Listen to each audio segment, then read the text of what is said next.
Warning, the video you're about to watch may contain dangerous and life-threatening activities. Jeeping can cause injury if not performed correctly.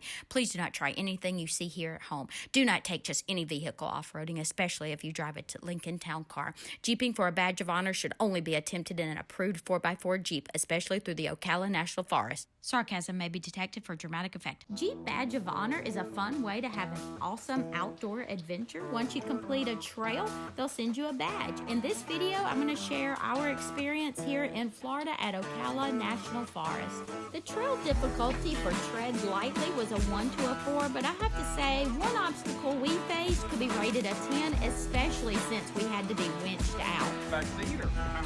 So we are here at Ocala, Florida, and we're getting ready to go out on the Ocala National Forest Trail, and we are actually dropping Sparky's doors here.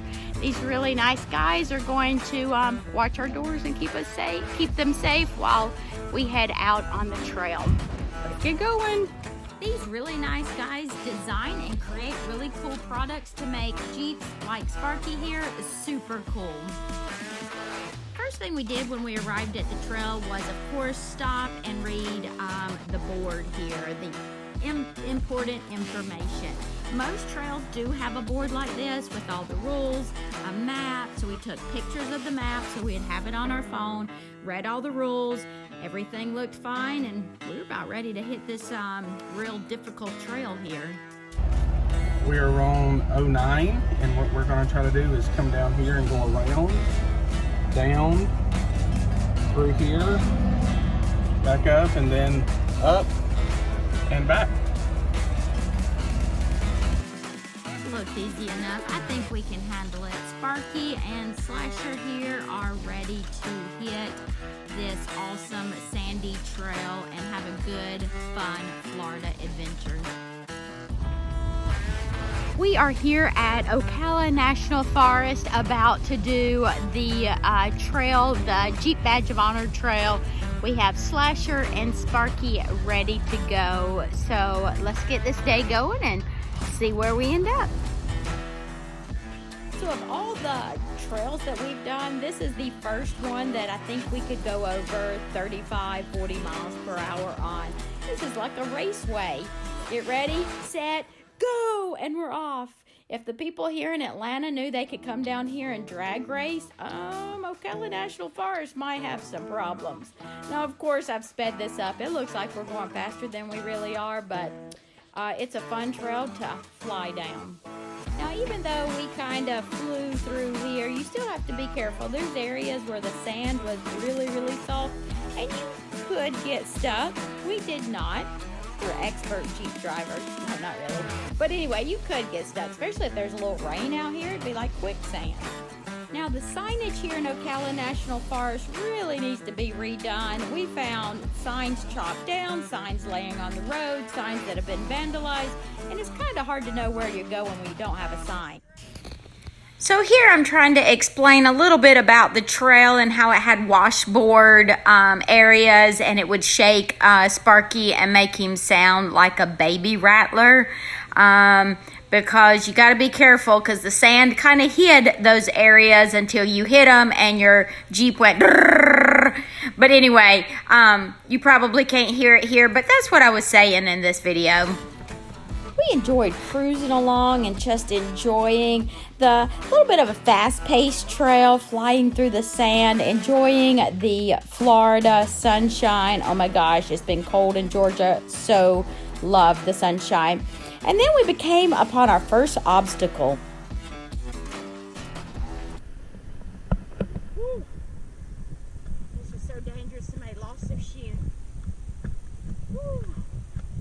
Not sure if Sparky will be able to do it or not.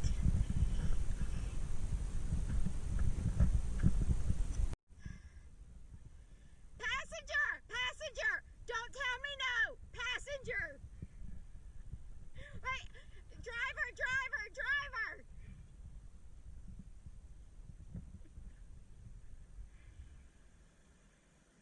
Woo! You made it! Woo!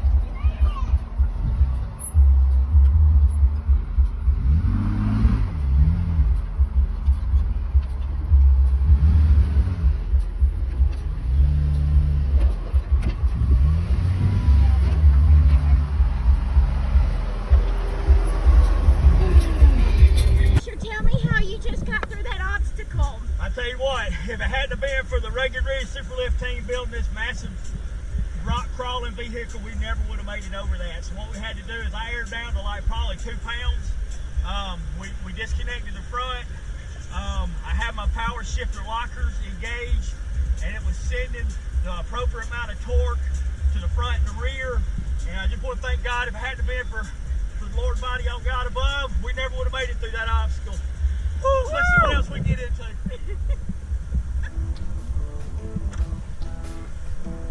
I'm not sure if you could detect the sarcasm there, but they may have been just a little bit. But we were having a good time, and that's all that mattered.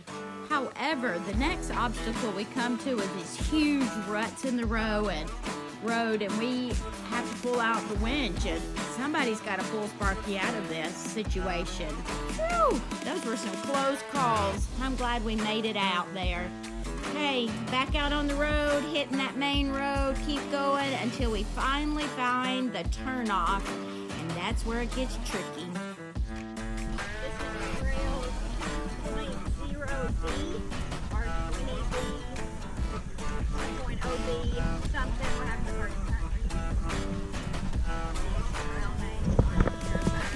This is where all those reviews that we read about pinstriping comes into play. This is a pretty narrow path. These tree branches reminded me of a hickory stick, and I was about tired of them hitting Sparky. The next thing that we came upon totally blew our mind. It was a freaking Lincoln Town Car in the middle of the trail. We couldn't go over it. We couldn't go around it. It looked abandoned, so we turned around and got out of there.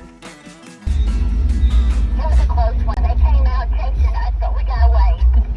Who drives a car down a four-wheel drive trail? Crazy!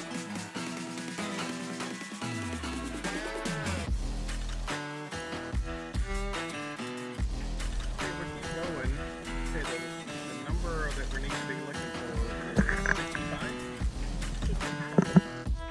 I'm not sure if we ended up finding 65, but we got out of there and got back on the main road here.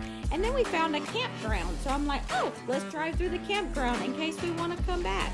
Now this campground looks like it's kind of a primitive campground. I saw some water spigots. They had a bathhouse there, but nice open spots. Not a lot of shade, but it could be a fun spot to come camping to. And then they had a little area where like little dirt bikes or four-wheelers could practice their driving. Kind of fun looking. We'll have to go back and try it out. After several hours of riding around on the same looking dirt roads, we decided that was enough, and then we got out of there. Now this trail may not be the most technical trail, but if you're not into big rock climbing, this actually might be a pretty good trail for you to come and earn a badge.